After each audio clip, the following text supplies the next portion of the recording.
بہت شکریہ، میں خاص ممنون ہوں آپ کا امتیاز قاضی صاحب۔ اب میں درخواست کروں گا سفیر پاکستان جناب عبدالباسط صاحب سے کہ اپنے صدارتی خطاب سے ہمیں نوازیں۔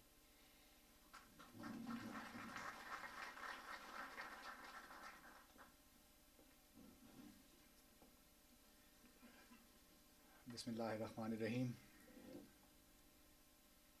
عزیز ہم وطنوں، کونسل جنرل امتیاز قاضی، عرفان احمد صاحب، باسر کاظمی صاحب، السلام علیکم۔ تقریر تو میں نے کوئی لکھی نہیں، اور میرا خیال تھا کہ آج مجھے یہاں تقریر نہیں کرنی، چونکہ محفل مشاعرہ تھا تو میرا خیال تھا کہ کچھ غزلیں پیش کرنی ہیں، لیکن نہیں، چونکہ اب یہ مجھے تقریر کا کہا گیا تو میں کچھ کہنا چاہوں گا۔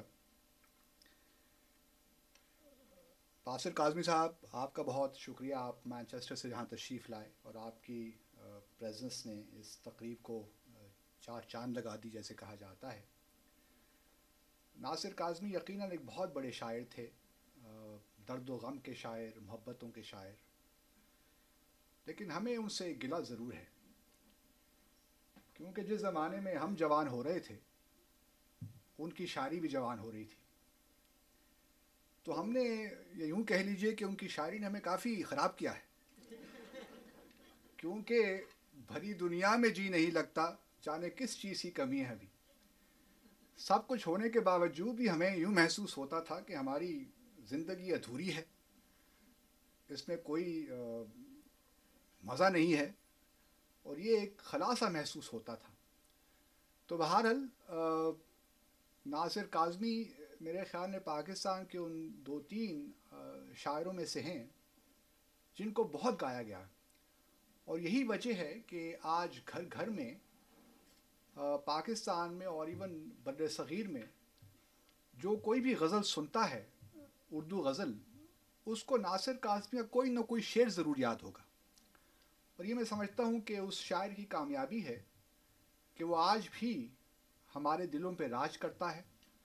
ہم جب بھی ان کی غزلیں سنتے ہیں ہمیں اپنا ماضی بھی یاد آ جاتا ہے، کہ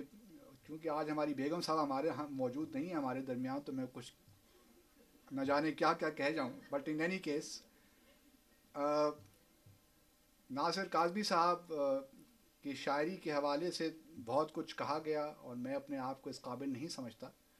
کہ میں ان کی شاعری کے بارے میں کوئی گفتگو کروں،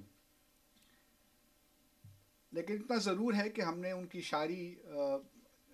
سنتے رہے اور ہمیں بھی ان سے کچھ انسپریشن جسے کہتے ہیں وہ حاصل ہوئی، تو ہم نے بھی کچھ شعر و شاعری شروع کی۔ اور مجھے یاد ہے کہ میں جب 9ویں 8ویں کلاس میں شاید تھا تو اس وقت ناصر کاظمی صاحب کا جو مجموعہ ہے برگنہ یہ ہمارے ہاتھ لگا، تو ان سے ہم نے انسپریشن لی، تو کچھ شاعری ہم نے بھی کی ٹوٹی پھوٹی، آج تک کبھی سے اصلاح بھی اس سے نہیں کروا سکے، لیکن مجھے اپنا ایک شعر اکثر یاد آتا ہے کہ کچھ رقیبوں نے ملاقات سے روکا ہوگا۔ یہ بھی دیکھیے نا بڑی، اب چونکہ ناصر کاظمی کہتے ہیں کہ بھری دنیا میں جی نہیں لگتا، تو ہم یہ کہا کرتے تھے کہ کچھ رقیبوں نے ملاقات سے روکا ہوگا، اور کچھ وہ بھی بہرحال نہ مانے ہوں گے۔ تو بہرحال یہ محبتوں کے سلسلے تو خیر ہر شخص کی زندگی میں آتے ہیں۔ آن اے سیریس نوٹ، عثمان صاحب نے شاید اپنے سپاس نامے میں کچھ چیزوں کا پاکستان کے حوالے سے ذکر کیا ہے۔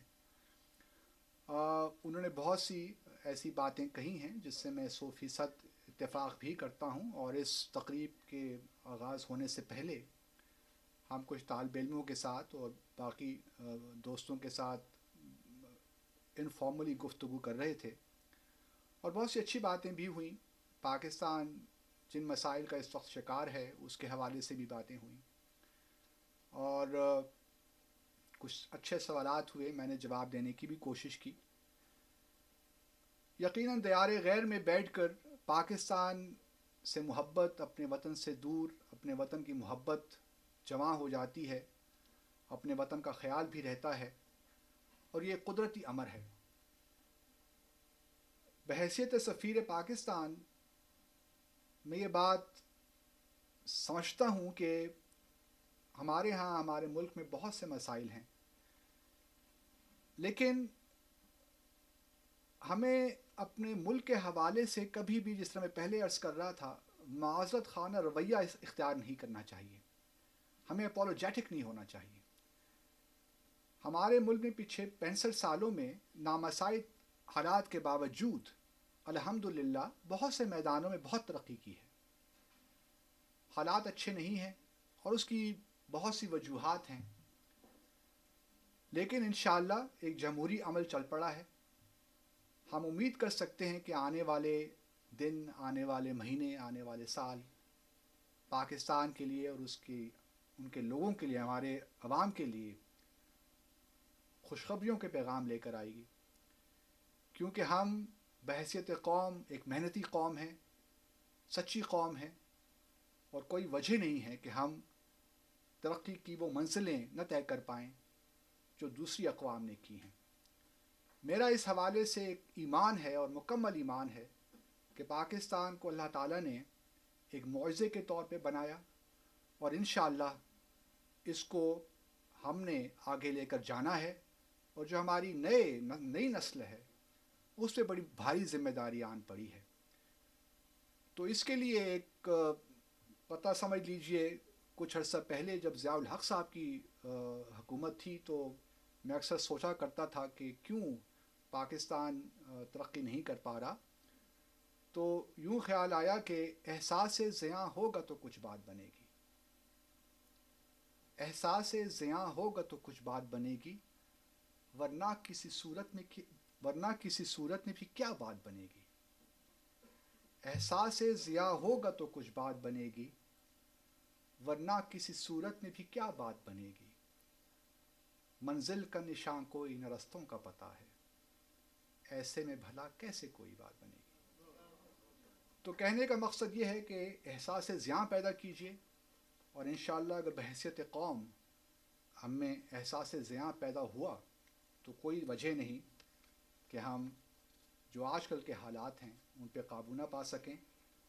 اور ان سے ایک بہتری کی طرف ہمارا سفر شروع ہو۔ کوئی میرا ارادہ نہیں تھا لمبی تقریر کرنے کا، اور میں جانتا ہوں میں نے لمبی تقریر نہیں کی، بٹ آپ لوگوں کا بہت بہت شکریہ۔ مجھے بہت خوشی ہوئی ہے کہ یہاں فرینکفرٹ میں عرفان صاحب نے اتنی اچھی محفل کا انعقاد کیا ہے، جہاں پہ ہماری بہنیں، ہماری بیٹیاں سب موجود ہیں، اور یہ خاص طور پر میرے لیے باعث فخر ہے کہ کمیونٹی یہاں ہماری ماشاءاللہ ایکٹیو ہے۔ اور مجھے بحیثیت سفیر ایک اور بات، جب میں یہاں جرمنی کے صدر سے ملنے گیا اپنی اسناد پیش کرنے کے لیے، تو انہوں نے خاص طور پر ہماری کمیونٹی کا ذکر کیا مجھ سے، کہ پاکستانی کمیونٹی کا امیج یہاں بہت اچھا ہے، یہاں پہ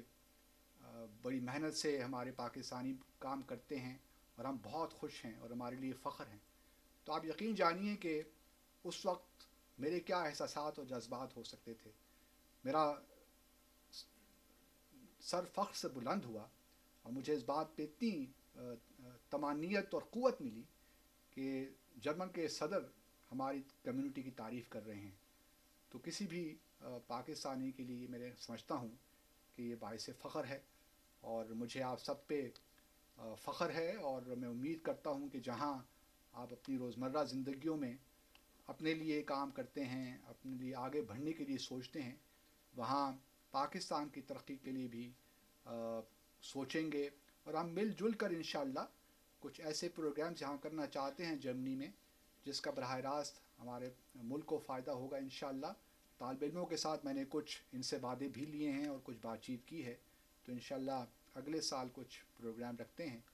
اور سوچتے ہیں کہ کیا کرنا چاہیے. تو امید ہے کہ آپ کا تعاون کونسلیٹ جنرل کو بھی اسی طرح میسر ہوگا. اور اگلا سال انشاءاللہ 2013 بھی آ رہا ہے. تو آپ سب کو پیشگی مبارکباد. اللہ تعالیٰ آپ سب کو اپنے حفظ و امان میں رکھے اور ہر آنے والا سال آپ کے لیے مزید خوشیوں کا باعث بنے. بہت بہت شکریہ. پاکستان زندہ باد.